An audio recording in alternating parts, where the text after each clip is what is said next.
తెలంగాణలో పలుచోట్ల పశువులను దొంగతనం చేస్తున్న ముఠాకు పోలీసులు చెక్ పెట్టారు. ఎటువంటి క్లూస్ లేని ఈ కేసును నవాబ్పేట పోలీసులు ఛేదించారు. ముఠా నుంచి పశువుల్ని స్వాధీనం చేసుకున్నారు. ఇంతకీ ఈ కేసును పోలీసులు ఎలా ఛేదించారు? కేవలం 9 రోజుల్లోనే దొంగల ముఠాను ఎలా పట్టుకోగలిగారు? Let's watch the story.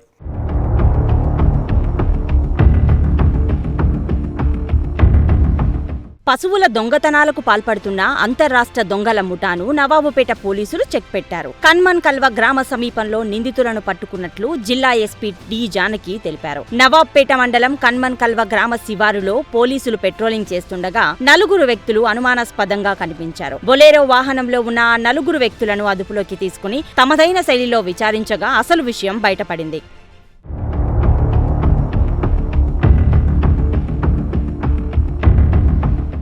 Catering పని చేసుకుని జీవనోపాధి పొందే మహబూబ్ నగర్ జిల్లా మహ్మదాబాద్ మండలం జూలపల్లి గ్రామానికి చెందిన కుమ్మరి అశోక్, నల్గొండ జిల్లా నుంతకల్ మండలం ముకుందాపురం గ్రామానికి చెందిన తాటిపల్లి సాయి కుమార్, కరీంనగర్ జిల్లా సైదాపూర్ మండలం బొమ్మకల్ గ్రామానికి చెందిన సర్దస్ అఖిల్, వరంగల్ జిల్లా జనగాం మండలం పాకాల గ్రామానికి చెందిన బుర్కా సాయి అనే 4 యువకులు ఈజీ మనీతో కోటీశ్వరులు కావాలనే దురుద్దేశంతో పశువుల దొంగతనాలకు పాల్పడడం ప్రారంభించారని జిల్లా ఎస్పీ డి జానకి తెలిపారు.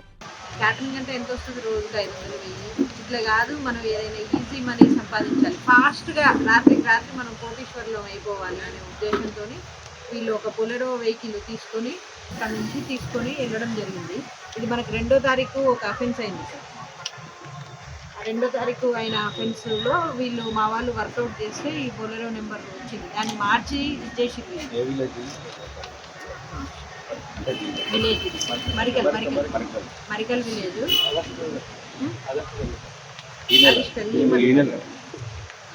సో ఆ మరికల్ విలేజ్ నుంచి తీసుకెళ్ళారు. మన వాళ్ళు వర్కౌట్ చేస్తే అది ఆ బొలెరో వెహికల్కి ఏదైతే ఒరిజినల్ నెంబర్ ఉందో అది తీసేసి వేరే నెంబర్ పెట్టారు.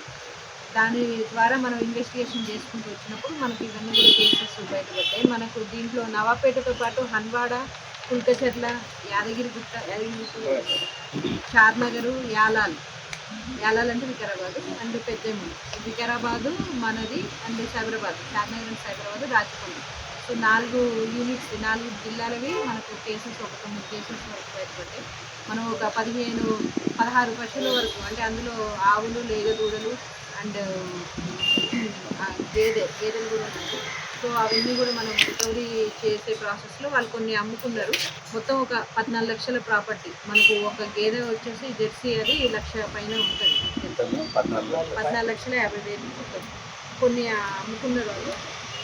క్యాష్ కూడా రికవరీ చేయడం జరిగింది. ఇది నేను ఈ సందర్భంగా మనకు అంటే విలేజెస్ చెప్పేది ఏంటంటే, మనకు అంటే పొలాల దగ్గర అయితే సీసీ కెమెరాలు పెట్టమని నేను అడగను, కానీ అట్లీస్ట్ రోడ్ల మీద పెడితే ఇట్లాంటివి ఏమైనా అయినప్పుడు మనకు క్లూస్ వస్తాయి. క్లూస్ వచ్చి అట్లీస్ట్ ఏ బండి పోయింది ఏంది అనేది మనం వర్కౌట్ చేయడానికి అవకాశం ఉంది.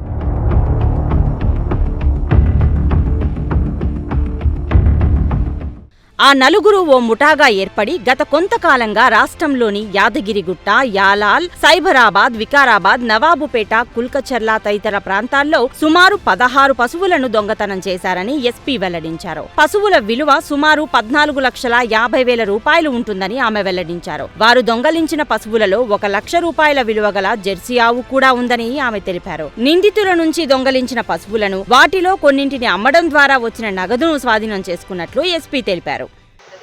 సో ఈ సందర్భంగా నేను నవాబ్పేట మండలం కావచ్చు, మనకు మౌనర్, ఎందుకంటే చాలా ప్లేసెస్లో కూడా అవుతున్నాయి. మనకు మహమ్మదాబాదు, అడ్డాకుల, దేవరకద్ర పశువులవి దొంగతనాలు చాలా ఈజీగా చేస్తున్నారు. అందరినీ కోరేది ఏంటంటే, అట్లీస్ట్ మెయిన్ కూడళ్ళ దగ్గర రోడ్ల మీద సీసీ కెమెరాస్ ఏర్పాటు చేసుకుంటే మనకు భద్రత కోసం ఈజీగా ఉంటుంది. ఎవరు అంటే అన్నోన్ పర్సన్స్ ఆ విలేజ్కి వచ్చినా కూడా తెలిసిపోతుంది ఇమ్మీడియట్గా. మనకు కూడా ఏదైనా కేసు అయినప్పుడు డిటెక్ట్ చేయడానికి రాస్తారు.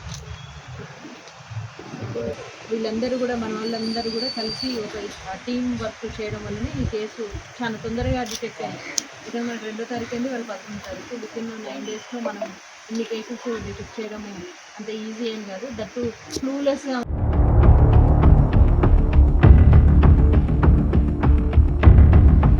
ఎలాంటి ఆధారాలు లేకున్నా కేవలం సీసీ కెమెరాల ద్వారా లభించిన క్లూస్ తోనే ఈ కేసును నవాబుపేట పోలీసులు ఎంతో చాకచక్యంగా ఛేదించారని ఆమె అన్నారు. దొంగతనాల నివారణకు సీసీ కెమెరాల ఏర్పాటుతో ఎంతో ఉపయోగపడుతుందని ఈ సందర్భంగా ఎస్పీ జానకి తెలిపారు. అందువల్ల ప్రజలు గ్రామాల్లోని ప్రధాన కూడళ్లలో, మెయిన్ రోడ్లలో తప్పనిసరిగా సీసీ కెమెరాలు ఏర్పాటు చేసుకోవాలని సూచించారు. ఇక్కడ క్లూ లేకుండా ఉన్నది. మనం చాలా సీసీ కెమెరాలు చాలా దూరం చూసి తర్వాతనే మనకు ఒక క్లూ వచ్చింది. ఆ క్లూని బట్టి మనం వర్కౌట్ చేస్తాం. సో అందుకని ప్రజలకి చెప్పేది ఏంటంటే సీసీ కెమెరాలు మస్ట్ అండ్ షుడ్ ఏర్పాటు చేసుకుంటే, అంటే పల్లెటూళ్ళలో అవసరం లేదు అనే ధోరణి కాకుండా అట్లీస్ట్ ప్రధాన కూడళ్లలో మెయిన్ బజార్ ఒకటే ఉంటుంది. మనకు ఆ వెహికల్స్ వచ్చేదారిలో